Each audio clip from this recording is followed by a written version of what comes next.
remember. What else did we put on our shopping list? Oh, what a mouth-watering smell. Paimon would know the aroma of biryani anywhere. Let's go get some. We can still add it to the list. Well, if it isn't the Traveler and Paimon. Wasn't expecting to see you here. Hello there. Oh, it's been quite a while. Huh, so you two are still hanging out together. Dehya, didn't you say last time that you were gonna head back to the desert? I said I was going to resign from being her bodyguard, not that our friendship was over. We're still the best of friends. The Holmayanis also still post jobs from time to time. Their pay is always generous, so me and the other mercs never pass them up. I told Dehya to just stay at our place when she took one of those jobs a few days ago. My parents were delighted. They even said that it always felt like we were missing someone whenever Dehya wasn't around. That sounds like something they would say, all right. They're always so welcoming. Anyway, the job is already taken care of, so I was gonna head back to the brigade as soon as I finished a little shopping. But the master kept insisting, and I ended up staying for another day. You can stay for as many days as you want, Dehya. Father hasn't even gotten around to treating you to his best dishes yet. You know I'm not the kind of person to stay put in one place like that, my lady. Don't worry, though. There'll always be next time. What? She said they'll treat you to the best dishes! I can't believe you can still refuse that! But wait. Didn't you say last time that you would take me on a trip to the desert? Why don't you just take me with you today, when you leave? There are so many places I still haven't visited yet. I'm sorry, my lady, but no can do. There's still a few things I need to take care of back at the brigade. Besides, the desert hasn't exactly been the most peaceful place lately. Oh, come on. Not this again. That's also what you said last time and the time before that. I know, I'm sorry. Just give me some more time, and I promise I'll plan the best trip ever for you. All right, fine. To be perfectly honest, it's not that I wanted to go, it's more like I feel like something is off about you lately. Ever since you first set foot on the estate a few days ago, you've been acting anxious and even paranoid. Have you been delaying our trip because you've run into some kind of trouble? Nah, are you kidding? You're worrying too much. Would you swear on that? Friends shouldn't lie to each other, you know. I wouldn't pry any further if you're willing to swear on what you just said. But if something really is bothering you, then just tell me. You know I'll help you however I can. Oh, looks like Dunyarzad was onto something. You're too perceptive, my lady. Seems I can't hide anything from you. I just thought that nothing good could come out of telling you about the messy happenings of mercenaries. Knowing too much only leads to more trouble. Mercenary life is a dog-eat-dog world where Mora reigns supreme. Everything operates on a completely different set of rules. That doesn't change anything about what I just said, though. We're still friends, and I can only support you if I understand what's bothering you. My lady, you're not gonna stop until you drag it out of me, are ya? All right, I'll share what I know. Let's go somewhere else first. This isn't exactly the best place for a discussion. Okay, let's talk here. Just try not to draw any extra attention. As you may already know, the Eremites have both a lot of mercenaries and a complex organizational structure. Many mercs are no different than me, just going around looking for jobs to earn some mora. My brigade is called the Blazing Beasts. We're not a large group, but every member is loyal and brave. However, not all Eremite brigades are like mine. Some are willing to cross all kinds of lines for the sake of mora. The most notorious is a faction known as Deshret's Relics. Deshret's Relics? Judging from the name, they must really look up to...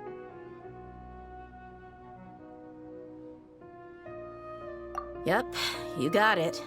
I've heard that you've already crossed paths with Ain al-Akmar. They're one of the groups under the Relic's banner. Oh, you mean the group that tried to sell us the Divine Knowledge Capsule? Yeah, they weren't friendly at all. Deshret's Relics is composed of many smaller brigades like Ain al-Ahmar. The Relic's headquarters issues orders to all brigades under his control. On any other day, I would want nothing to do with them. Unfortunately, though, the brigade that's stirring up trouble now is none other than Dehya al-Ahmar. Dakan? I think it means beard or something. Believe me, it's a really stupid name. I found it insufferable for years. Anyway, the real issue is that Dehya al-Ahmar is led by my father, Kusela. Say what now? I think I'm starting to understand your anxiety now. But what did they do? I won't go into details, my lady, but they've been involved in a lot of violent incidents. We're talking hundreds. Hundreds? Yep. The scenes tend to be quite gruesome, too. They strip the victims of all their valuables before murdering them. Not only have they targeted merchant caravans and ordinary citizens, but other mercenary brigades as well. That's beyond terrible. They won't even spare their own kind. I don't know how Deshret's Relic sees it. All I do know is that Dehya al-Ahmar has become more and more aggressive over the last few years. If I don't do something about them, then even my brigade or the people of Aru village could become their next target. I just wish I knew what's driven him to do this. Yeah. How can your father do such terrible things? I don't know. People change. He's always been pretty pathetic. But at least in the past, there were still a few lines that he wouldn't cross. That's setting the bar pretty low. I mean, if he was even remotely decent, then why would I have to leave the brigade and cut all ties with him? He was loud and foolish, with no real sense of purpose. Instead of doing anything useful, he spent most of his time drinking and chasing after women. Of course, the other brigade members were just like him. Their ruckus would go on night after night. Sounds like a nightmare. What about your mother? Did she ever step in to stop them? Unfortunately, I never knew my mother. I'm sorry, Dehya. I didn't know. It's all right, my lady. That's pretty common in mercenary circles. Didn't I mention that my father was chasing after women? I was the result of one of those encounters with some random person. He told me that he wasn't sure who my mother was. And in any case, she never came to see me. He'd say, "You'll be fine as long as you remember to stick with Dad." But even then, he left most of the parenting to the brigade. The one thing I do remember is that he used to tell me stories. But the problem was that he had terrible taste. He only knew a few stories, and even those tended to be pretty stale. They were tales of desert warriors defeating dragons in the forest, or stories of mercenaries rescuing princesses from rebel armies. Sounds like your typical fairy tales. More or less, yeah. They were interesting maybe the first or second time around, but after about 20 repeats, they started to get a little dull. He seemed to think those stories were the best things ever, though. He was so into them that he'd call the whole brigade over and make them perform the whole thing as a play. Even the toys he gave me would all be story props. I'd get helmets, shields, and toy swords. It was only much later when I realized that the shows were more for him than they ever were for me. What an interesting guy. Yeah, I've always found him pretty childish, but that was something I could just shrug off. I had no reason to despise him. Until I grew up and learned the true face of Deshret's relics for myself. Looting, blackmail, violence, and fraud. They not only accepted such heinous acts, they would even openly boast about them. No one in the brigade was any kind of hero. Instead, my father and his cronies were more like the bad guys that needed to be taken down. Did they really think that as long as they didn't do any of that stuff right in front of me, I would never know? I think I can understand your feelings. The difference between perception and reality must have hit hard. Yeah, but don't worry, my lady. It's all water under the bridge to me now. I had a huge argument with my father and left that place behind for good. I'm not investigating them due to any bitter feelings I still have towards my father. I just want to protect those that are close to me. Yeah, I told the boys to gather as much information as they could. Most of the reports concern violent incidents, but there's also some talk of smuggling. I see. But isn't this investigation incredibly dangerous? It is, but every mercenary lives life on the edge. It's a lifestyle that I enjoy.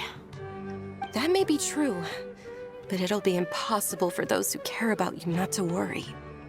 Well, now you get why I didn't want to share any of this with you. What should we do? They both have valid concerns. Huh? But there's no need for you to get caught up in this mess, too.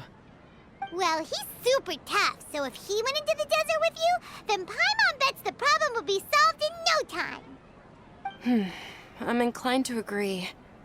I'd feel a lot more at ease if you took him along to help. I'll wait for news from you in the city until then. Please, stay safe. I'm honored that you care so much for me, my lady. All right, then let's get moving. Our first stop will be Caravan Rebot, where we can catch up a bit with my fellow mercs.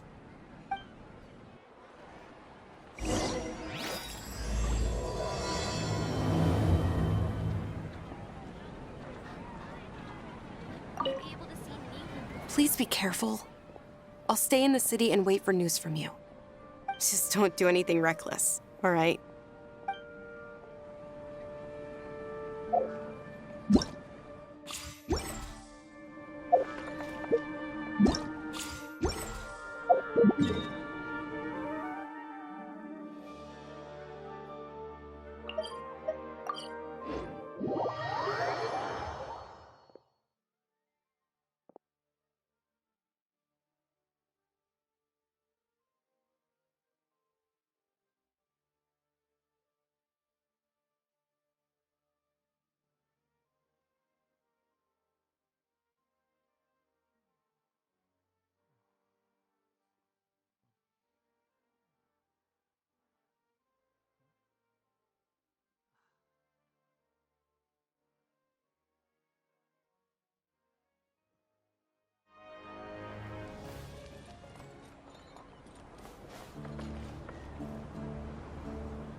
Hey, Dehya, you're back. Are these two friends of yours?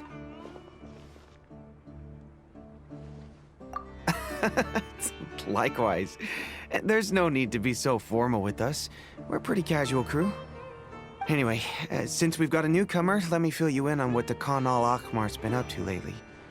They've become extremely aggressive. Apparently, even their own now have become acceptable targets. They even attack other relics brigades, just the same as any other mercenary brigade. Even the most ferocious beasts still protect their own. It sounds like they've thrown that straight to the wind. That's right. Once they've collected enough loot off the other mercenaries, they sell it off to a different brigade, or turn to merchants on the black market. A portion of their profits is immediately exchanged for more food and weaponry to be used in their next violent operation. That's terrible! Yeah, and it really makes you wonder why they're so desperate for Mora. A few days ago, Isham and I trailed them for a while, and even disguised ourselves as merchants to conduct trade with them. We were able to learn a few things from the exchange. Rather than saying they're out to plunder and hoard Mora, it'd probably be more accurate to say that they're experiencing an internal power struggle. Wait, a power struggle? You heard me right. The vast majority of their victims are mercenaries from the other brigades of Deshret's relics. If their only goal was Mora, they could have gone after anybody. The targeted nature of their attacks points to a power struggle between the different brigades within the relics. That's the only plausible explanation we have. Unfortunately, we weren't able to find out anything more specific. It seems they're also trying to keep things under wraps. Oh, one last thing we discovered was that over the past few years, as Dakan al-Ahmar became more and more active, Deshret's relics as a whole became a lot weaker. It sounds mighty strange to me, too. Harun, you can leave the rest of the investigation to us. Gotta say, though, I didn't expect you to go on a whole undercover mission during the few days I was gone. Sounds like you were really putting your necks on the line, no?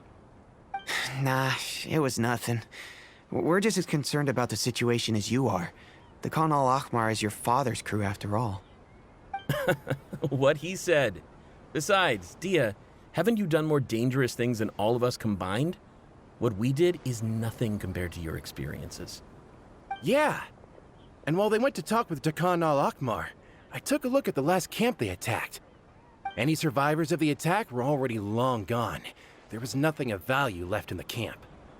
Ah, Hisham and Khalaf. You're here too. We rushed over as soon as we saw you come into Caravan Ribat. Although this new friend of yours looks a little green behind the ears, I'm sensing a special vibe from him. Now that we know you'll have a capable partner with you, we can also rest easy. Hey, what about Paimon? Feel anything special? Oh, you're also planning to tag along with them? Of course! Paimon is the traveler's most important guide. Wherever he goes, Paimon will follow. Oh, in that case, then you'd better take care of her too, Dehya. Don't underestimate Paimon! Don't worry about her. She may look tiny and helpless, but she's been through just as many battles as the Traveler here. Even if she had only survived on sheer luck, then that alone would still make her quite formidable. I had no idea. I guess I shouldn't judge by appearances. Oh, one other thing, Dehya. When you're free, why don't you update the deputy about your upcoming schedule? We held another recruitment event a few days ago, but everyone only came to see the Flame Main. You weren't around at the time, so people were pretty disappointed to only find our crew of rough, unkempt guys. The deputy put a lot of effort into the event, but it was basically for nothing.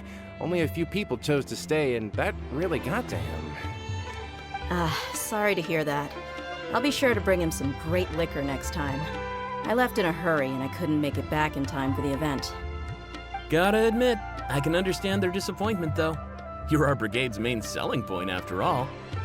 Now, if only the deputy could figure out a way to bring a few more smoking hot members into our ranks. Keep dreaming. Remember the last time I invited a couple gals into the brigade? You all just froze up with your mouths gaping like a bunch of scarecrows. The awkward silence and weird expressions left quite the impression on them. They were originally interested in joining us, but after that, they both told me they were too uncomfortable to stick around. Hey, didn't we agree to never bring that up again? Huh? Wait, are you serious? Why have I never heard about this? I don't think you were part of the brigade yet.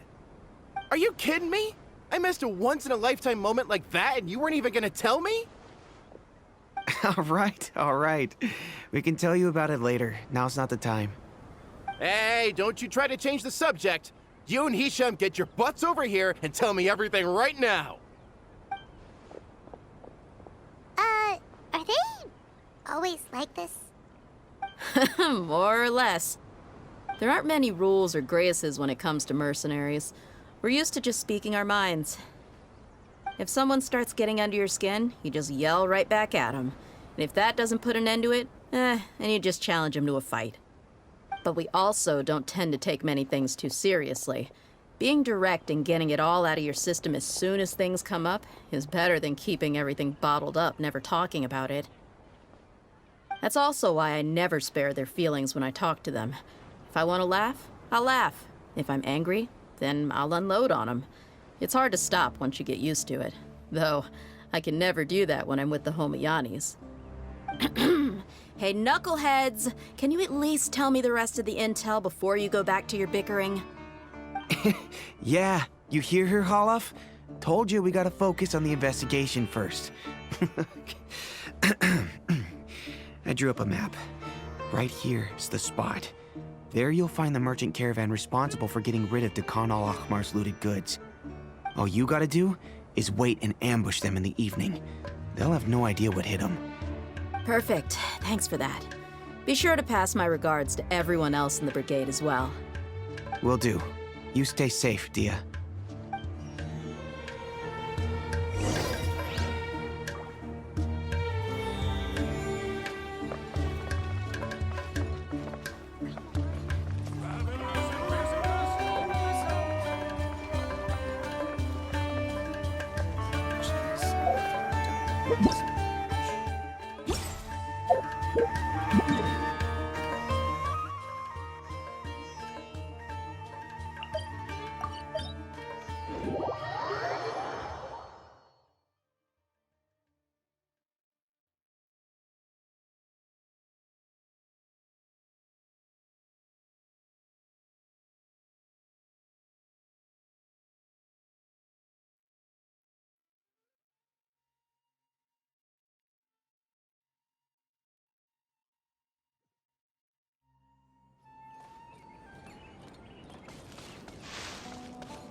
This should be the place.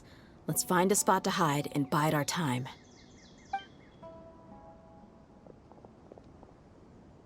It's gonna come down to a fight one way or another, so let's all be careful. No need to worry. He knows his way around a fight. I'm not worried about that.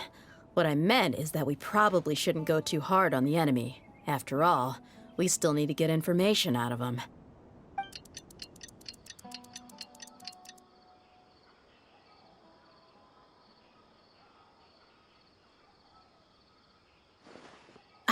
Here they come. You ready? Let's not give them a chance to react and end this quickly.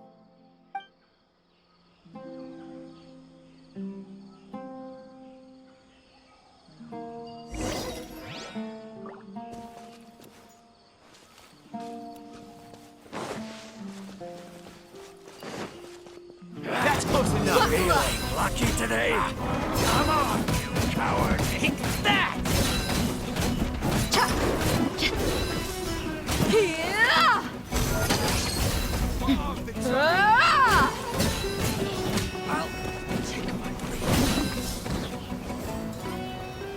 Let's get it on!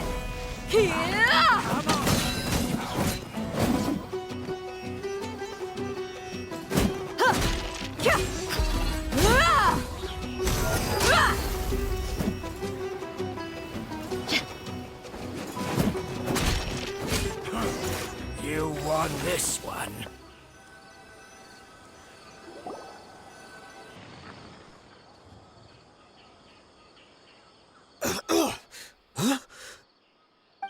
You're the Flame Mane.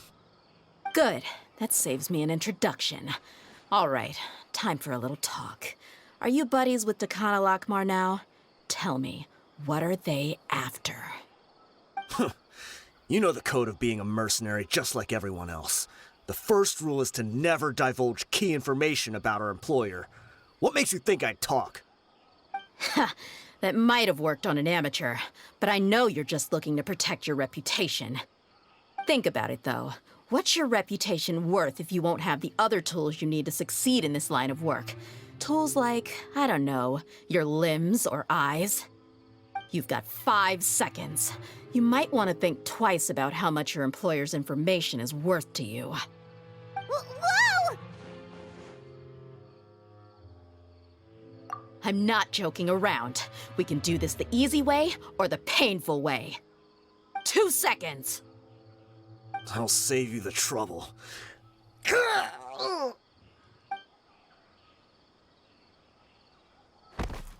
Huh? Are you crazy?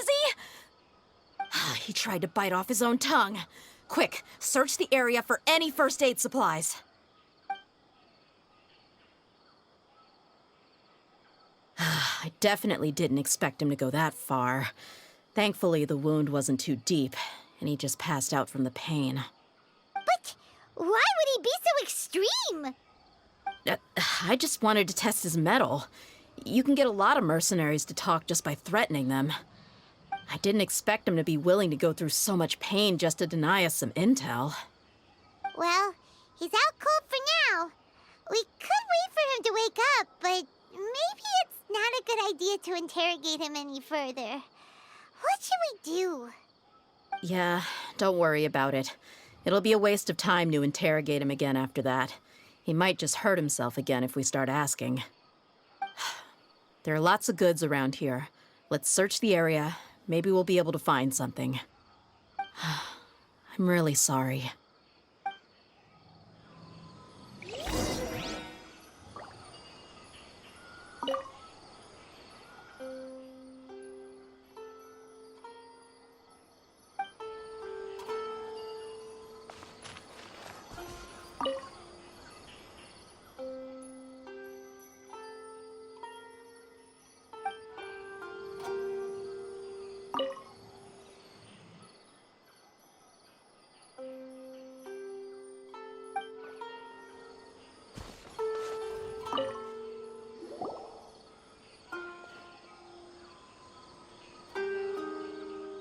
We found a piece of paper with a bunch of names on it.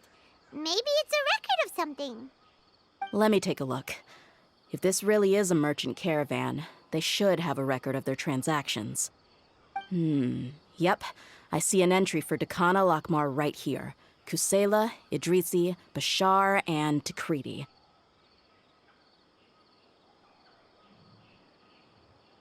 All familiar names. Dakana Lakmar has been trading for a hefty supply of food, weapons, and medicine. It seems that in the past, they used to receive some canned knowledge as well. This caravan is just one link in their logistics chain. Once in the rainforest, the caravan will exchange the looted goods for Mora, and the funds will then be passed to a specific person. That person will then pack the caravan full of necessary goods, which will then be brought right back to Dakana Lakmar. Wait, why is there no Mora value recorded for the final transaction? No value?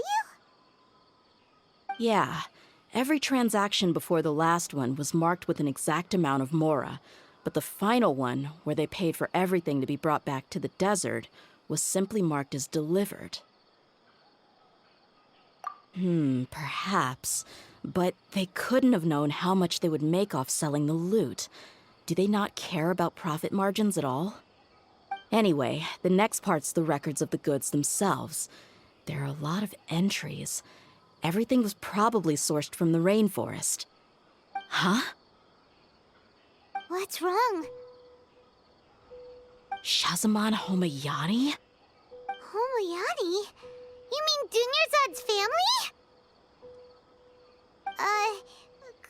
Could it just be another family with the same last name? I'd be surprised to find someone with the exact same first and last name.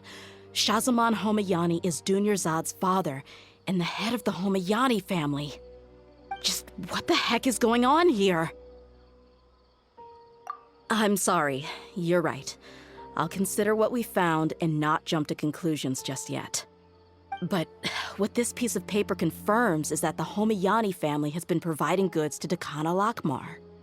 What if the Homayanis have been kept in the dark and don't know they've been trading with Dakana Lakmar? That's a possibility, but if that was the case, why is this caravan specifically named Shazamon as their person of contact? They could have just as easily bought goods such as food and medicine directly from Caravan Rebot or Port Ormos. Yeah, funding violence and looting. The brigade gets the goods, and he is paid the proceeds from the sale of the loot. But why would he do something like this? It's not like the Homayanis are in need of money. I honestly have no idea. I've been to their estate many times, and I've never noticed anything suspicious. The only potentially large expenditure I could think of would be the treatment costs for Dunyarzad's Elazar. Maybe they borrowed a lot of Mora in the past?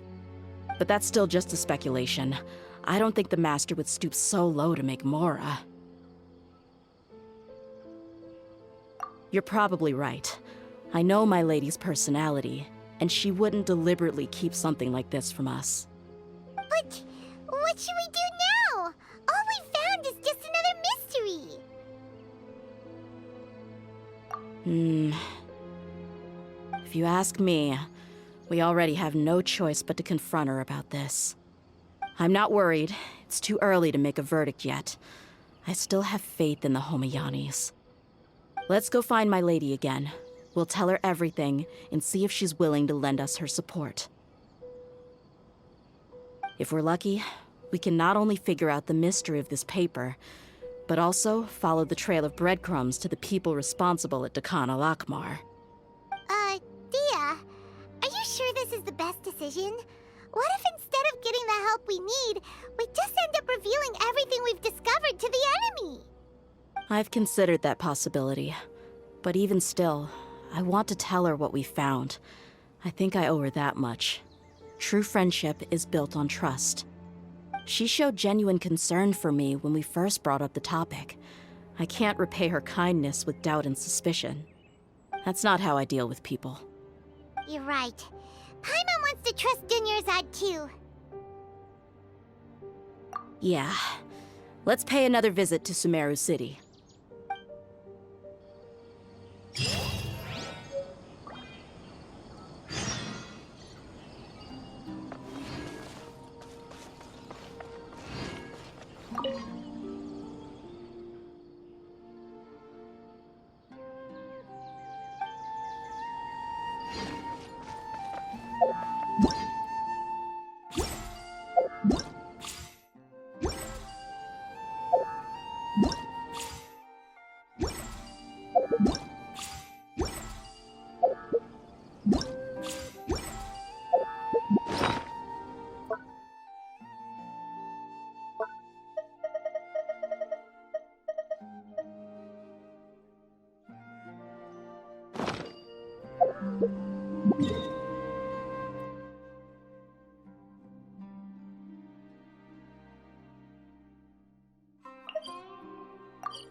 Behold!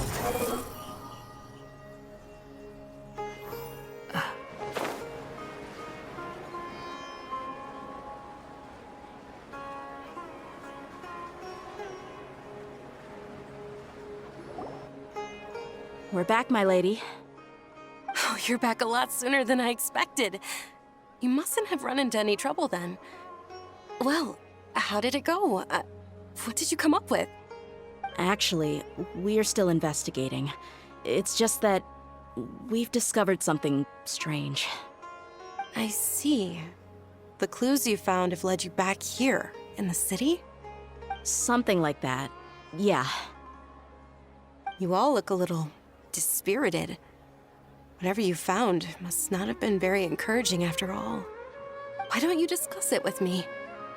Maybe I'll be able to say something to cheer you up? It's okay, my lady. It's not so much about me being upset with my father or anything like that. How should I put this? So something is wrong. Even the Traveler and Paimon have been uncharacteristically quiet. On any other day, Paimon would have already waved to me with a smile and shouted, "Dunyarzad, we're back!" So tell me, what happened? Well?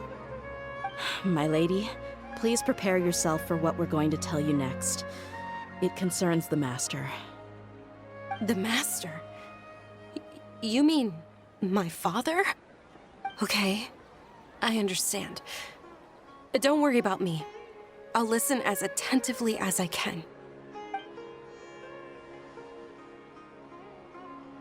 My father has been supplying goods to Dekhan al-Akmar? Yeah, it makes as little sense to us as it does to you. I've never doubted the Master's integrity, so I'm having a real hard time rationalizing how he could ever support an infamous brigade like them. maybe he's not actually aware of the full story and just stumbled into the deal by accident. I can't help but agree with the Traveler. Huh? You mean you feel the same way, Dunyarzad? Thank you for sharing all this information with me. Since you've told me everything you know, I should also tell you about some doubts that I've been harboring for quite a while.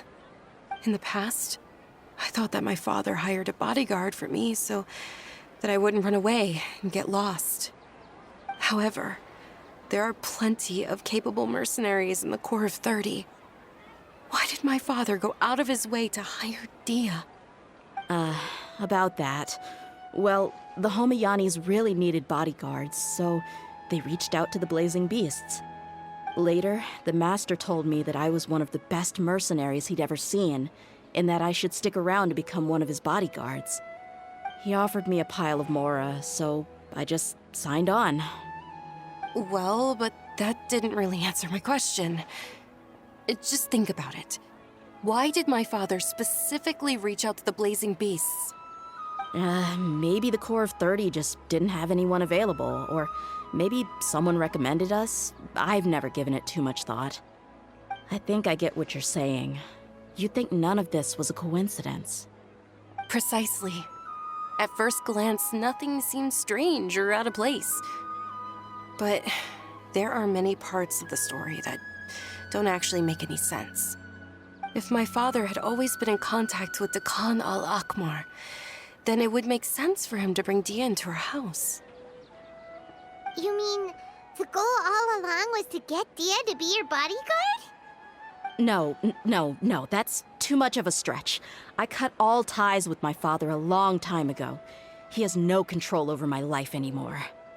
But that still doesn't rule out the possibility that your father has still been trying to influence your life without you knowing. So, the Master was not likely an innocent victim in all of this?